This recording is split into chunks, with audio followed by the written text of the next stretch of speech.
What's poppin' YouTube? JD here, back with yet another review for you guys, and in this video we are going to be talking about a pair of Jordan 1 lows that I've been excited about for quite a long time now, and that is the Jordan 1 low in this UNC colorway.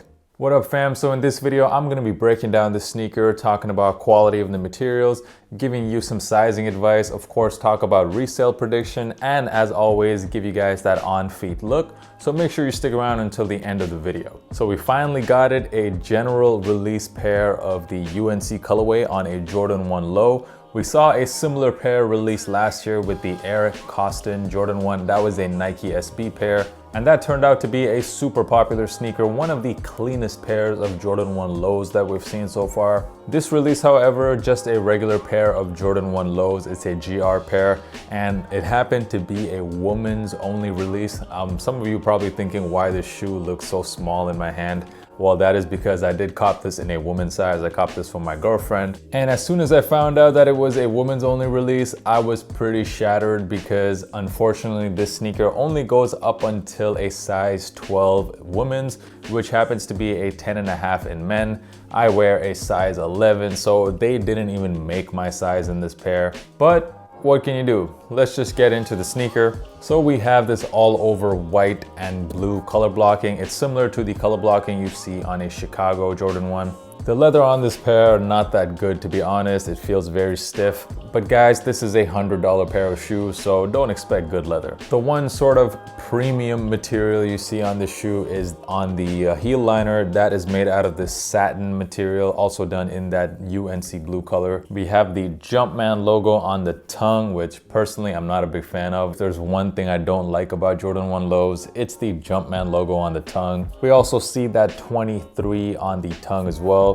On the back of the sneaker, one of the cleanest things about Jordan 1 lows is that wings logo you see on the back, and it looks really nice done in this white, contrasting against that UNC blue. When it comes to the silhouette itself, I've said this in a lot of previous videos, I am a big fan of Jordan 1 lows. I know a lot of people out there, it's basically like Jordan 1 highs or nothing. As soon as you cut the top off, it's an ugly looking shoe. That's what a lot of people think, but not me. If I compare this low top sneaker with some other low top sneakers, I think it compares really well. I think it looks really dope in the summertime as well, especially because going into the summertime, I personally think Jordan 1 lows look a lot better with shorts than highs do. And a super clean colorway like this, you just cannot go wrong. This is just a perfect summertime sneaker. Now you might think that this is pretty much the exact same pair as the Coston pair, except this is the GR version.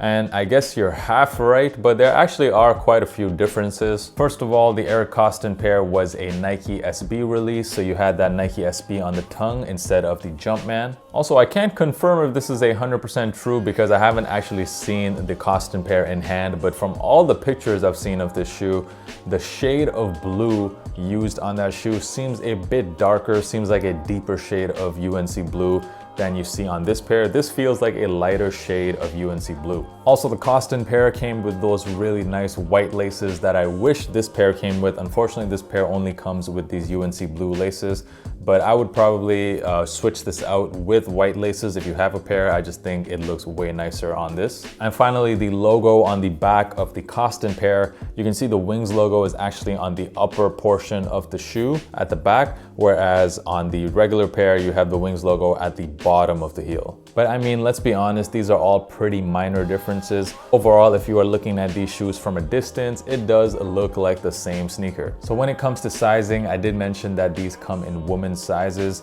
but they do fit like pretty much any other Jordan 1. So Jordan 1 lows fit just the same as Jordan 1 highs. So for me, that is go true to size. And if you guys are confused about the conversion between women's to men's sizes, always go a size and a half larger than your men's size. So if you are a men's size 10, for example, you got to go with a woman's size 11.5 to fit the same. Also, unsurprisingly, this shoe is doing pretty decent on the resale market, especially in those bigger sizes. Of course, the guys want these sizes. Of course, a lot of guys out there wanted this shoe, and the bigger sizes also have fewer quantities than the women's sizes do. And overall, right now, resale to me is a lot lower than I would expect it to be, especially heading into the summertime. However, the release of the sneaker has been kind of confusing. It's just been releasing at random stores in random weeks. We haven't seen it release even on Nike yet, so it's tough to predict if there's going to be a lot more stock coming into the market.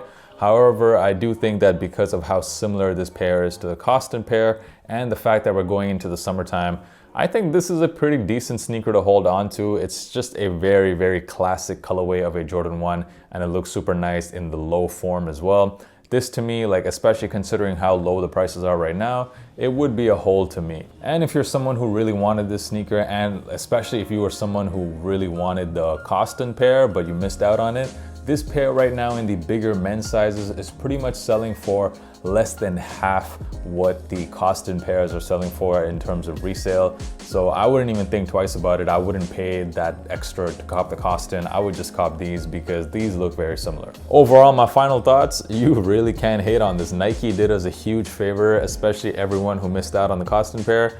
Nike came through giving us a GR version with half the resale and almost the same shoe. So for me, definitely a cop. If you're not already doing so, make sure you follow me on Instagram. The handle is right here. It is at JDKick6. Definitely the easiest place to contact me, and I drop a lot of content on there as well. I also sell some of my sneakers on there, so make sure you're following me. The on-feed portion of the video coming up right now. Thank you guys so much for messing with the channel. Until next time, peace.